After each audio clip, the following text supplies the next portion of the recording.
Hi guys, now doing task 10.5. Many of you have already seen me 10.6 and it was very well done, so good on you. Remember in for this section specific identification, in the textbook we only have task 10.5 and 10.6. The reason is that it was new in the syllabus when the textbook was published. So we're going to have to find some specific identification questions from past papers to work through. If you do come across any and would like me to help you with them, please let me know. Okay, thank you. Okay, so we're going to start with 10.5. So you're provided with the stock sheets of Wizzy washing machines for the month ended 30th June. The business uses the perpetual inventory system and the specific identification method. So remember again, I told you in this section, sometimes you're doing your calculations for a month, sometimes you're doing it for a year, sometimes you do it for a quarter or something else. So it's not always for a year. You just need to watch what you're doing in the question. Okay, so in 10.5.1, the first thing we need to do is just fill in the missing figures on the table. Okay, and this calculation is very important to keep in mind. Opening stock plus purchases minus sales will give you closing stock. This applies in the other inventory systems as well, not only specific identification, but often in specific identification, it's something that you have to calculate. Okay, so here they have three different types of washing machines, the Climax, Apex, and Ultimax. The table has been given to us. The cost price for each unit has been given to us. So this is what specific identification is, that the stock items are big and they don't hold a lot of stock. Like if you look at the stock quantities, they're not going into the hundreds, they're just in the tens. So it's fine. So this is like for big items, washing machines, cars, things like that. This is often where specific identification is used, right? So where more expensive items, where a lot of stock is not held. Okay, remember also washing machines, there isn't a lot of stock movement. I mean, you don't get people coming into a store and buying 100 washing machines on a day. Okay, it's very rare, right?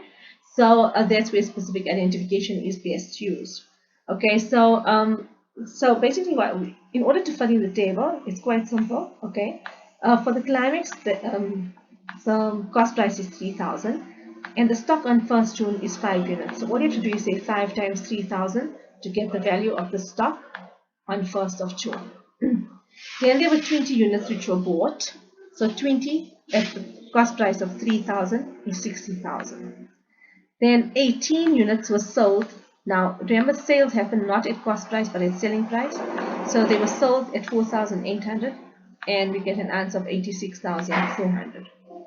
Okay, then for the closing stock, we're going to do our calculation. Opening stock plus purchases minus sales. So opening stock is 5 units. Okay. Okay, we're going to add on 20 and subtract 18. And that will give us the number of units of closing stock, right, which is 7. I'm just going to show you the calculation as well on the side so you can see that again. Okay, so it's 5 plus 20 minus 18. Okay, and then again you're going to multiply this by the cost price. Remember, not by the selling price, by the cost price. And we get an answer of 21,000. Okay, you're going to do the same thing for the Apex and the Ultimax, right? So 2 times 4,000, then 30 times 4,000. Okay, 22 times 6,000.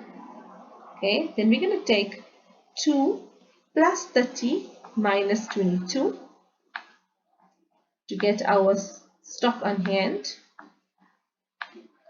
Okay, and we're going to multiply that by 4,000 Rand. That gives us 40,000 Rand. Ultimax now. Okay, so first we're going to start 4 times 6,000, 15 times 6,000, 14 times 8,700 the selling price. Okay, our calculation is going to be 4 plus 15 minus 14. Right, there we go. That will give us the number of units to be 0.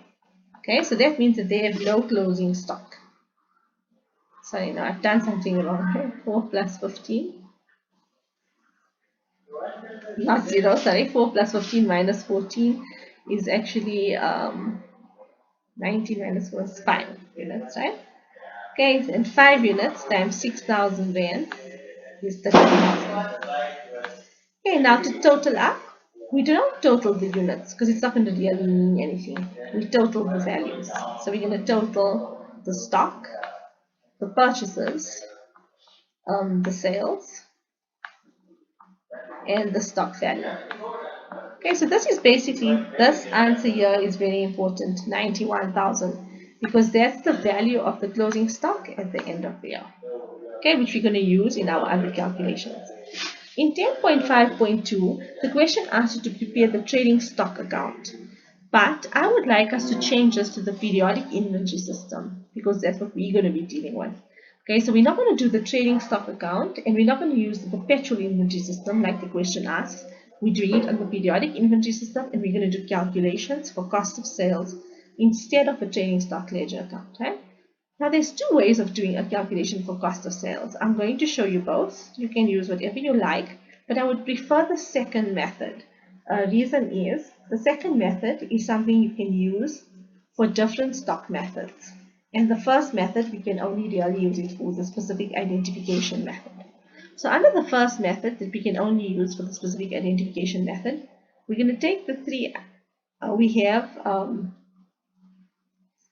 the climax, 18 units, okay, was sold at a cross price of 3,000 Rand. So you're going to work out 18 times 3,000. Then for the apex, 22 units were sold, each at a cost price of 4,000. And for the Ultimax, 14 units were sold at a cost price of 6,000. You would work out all of your answers and just add it up, and that would give you the cost of sales. Right. This is the other method which I would prefer because this calculation should be very familiar to you. It's something we're going to be using all the time. Right? So for this calculation, we start with opening stock. So our opening stock from the table above is 47,000. Purchases, 270,000. Less the closing stock of 91,000 gives us cost of sales of 226,000. And do you see that the answer is the same? So it's all right. Okay, 10.5.3, calculating the gross profit. Set the sales total, 340,200. Cost of sales that we just worked out now. And gross profit, 114,200. Okay, we're going to calculate the markup percentage on the models, which is gross profit divided by cost of sales. So our calculation is going to be 114,200 divided by 226,000. Multiply your answer by 100. And that gives us an answer of 51%. Okay, that's all for this question. I'll see you guys again. Remember that those of you who haven't finished it, please complete 10.6 for homework. Bye.